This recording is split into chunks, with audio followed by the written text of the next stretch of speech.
Assalomu alaykum. Bir farzandli bo'lgandik, shunga guvohnomaga keldik. Hozir o'zim chaqiraman, chiqib turing. Xo'p, cheda o'ylaman.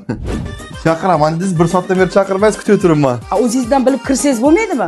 Boring, bolani tug'ilganligi haqida raddomdan spravka olib keling. Spravka hozir.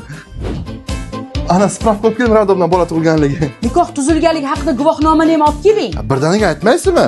Men o'ynab o'tiribmanmi? Ana olib keldim. Ha, olib keldingizmi? O'tiring, endi ariza yozasiz. Ariza, mayli. Tayyor bo'lib qoldimi? Bizda hozir tushlik tugagandan keyin kelasiz endi. Yarim soatdan.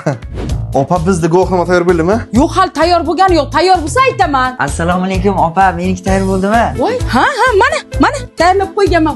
Marhamat. Rahmat. Bundan keyin keldik ochlikka qanday olib ketyapti bu? Uni tog'asi boshlig'imizga telefon. Menga qarang. Axir yetmagan ishlarga aralashmang. Kutib turing navbatingiz kelguncha. Meni ham tog'am telefon qilsinlar boshqalaringizga. Tog'angiz kim bo'lib ishlaydilar? Najma aka shifr uradilar usto tomlaga. Chiqib turing.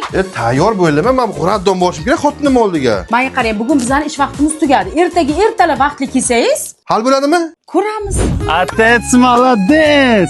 Давай haq bermaysanmi? Nima nastrina yo'q?